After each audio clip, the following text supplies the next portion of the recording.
Buenos días. Vamos a hablar hoy del primer escritor de la literatura, que es el más importante escritor de la literatura, por tres cosas.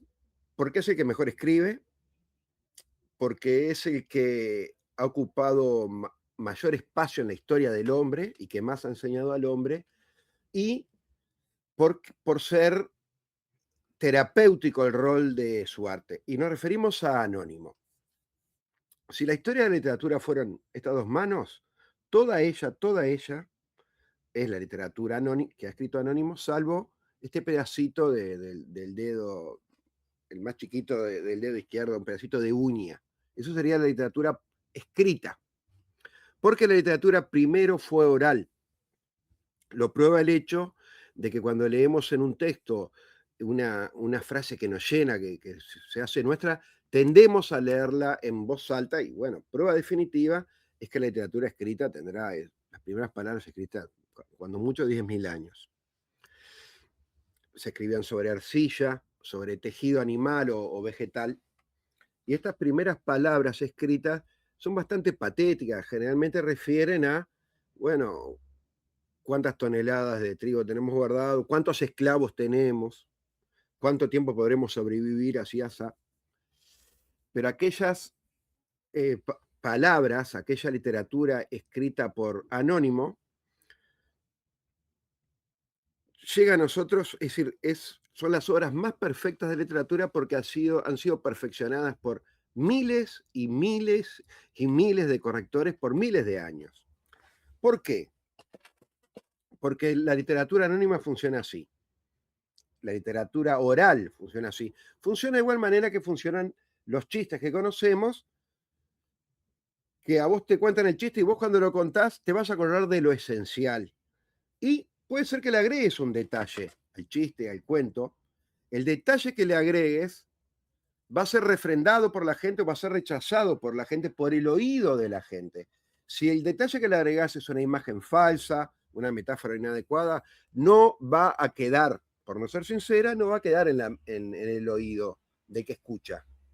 Ahora, toda metáfora correcta queda y con el tiempo se van perfeccionando. Hay selecciones de la poesía francesa del siglo XVI y XVII con los mismos poemas y son mejores los del siglo XVII. ¿Por qué? Porque tienen 100 años más de corrección, de perfeccionamiento popular. La piedra fue mejor labrada. Precisamente hay una imagen de la literatura oral que es la de un río, la del agua de un río. El agua de un río se sabe, es decir, del agua estancada espera veneno. Cuanto más oxigenada, cuanto más salte el agua de la cascada, eh, más pura va a estar. Es como si cada persona fuera una piedra y fuera saltando el agua por las piedras que van oxigenando el agua. Otra imagen es la de una selva donde hay un pueblo donde hay que ir, vamos a suponer, a un cocotero. Y el pueblo va ensayando 5 o 7 caminos. Va a quedar el camino más corto, el más perfecto. Al resto los va a ir cubriendo la maleza. Este camino, la gente irá pisando la maleza, irá mostrando el camino correcto, que será el mejor. A la postre, la propia gente lo validará. Eso es lo que ocurre con la literatura oral. Pero hay otro detalle. Ya hablamos de que es la literatura que ha ocupado más espacio en el hombre, en la historia del hombre, y que a la postre viene a ser como el manantial de la literatura, como lo que alimenta toda la posterior literatura, la literatura del Dante, la literatura de Shakespeare, de Baudelaire, de Borges, e incluso es notorio el poder de la literatura oral en Dante. Para empezar lo escribe, la Divina Comedia es poesía, pero se nota la oralidad, se nota que fue escrita de alguna manera para ser leída en voz alta, y en el caso de Shakespeare es evidente porque él no era un escritor que escribía libros, escribía libretos para ser representados en el teatro. El teatro es otro ejemplo de la importancia de la literatura oral. Pero importa aquí el carácter terapéutico. Anónimo era mujer, demostrado por Las Mil y una noches. La protagonista principal de la obra es Sherazade.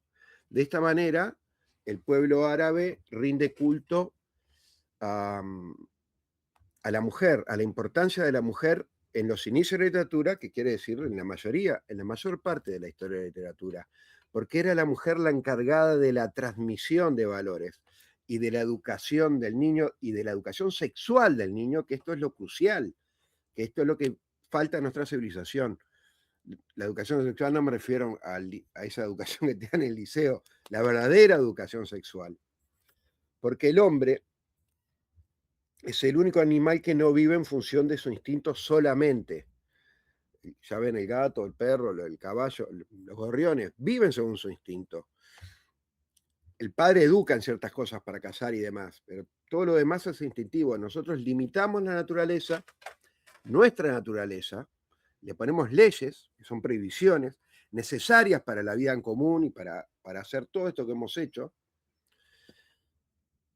pero no estamos siguiendo nuestra naturaleza, que en cierto sentido ha sido limitada. Entonces, hay una crisis. Bueno, son estos cuentos los que se encargan de enseñar al niño su lugar y los desafíos que tiene que pasar para afrontar la vida. Incluso ese misterio de las pinturas rupestres tiene una explicación muy sencilla. Esas cuevas vienen a ser el útero, vienen a ser la vagina, y ahí en el centro o en el fondo más bien de esas cuevas se hacía una representación con cuentos y con pinturas, que son las pinturas que quedaron ahí, las que llamaban pinturas rupestres, pero estaban acompañadas de estos cuentos. Entonces tenemos una literatura oral, que le hemos puesto esa palabra anónimo, que ha sido creada por la gente. Tenemos que la mayor obra literaria de la humanidad, la Odisea, la Ilíada, los Evangelios, el Génesis, las Mil y una Noches, el Tao Te Ching, el Bhagavad Gita, las principales obras de la literatura, las que son además obras que son los principales textos que alumbraron, que acompañaron las religiones de los hombres, sus contactos con el espíritu, fueron hechas por el pueblo, lo que nos lleva a esta conclusión. Cuando la gente se reúne, cuando la gente lleva a cabo una tarea común, hace la mejor literatura. ¿Quién sabe lo que podría hacer la gente reunida en una obra común? No se sabe. Es una cosa que es bueno imaginar o que es bueno explorar. Por hoy terminamos el programa, nos despedimos de Juan Pablo, que está grabándolo en Rivera, y nos despedimos de ti, para quien son estas palabras. En una semana volvemos a vernos. Muchas gracias.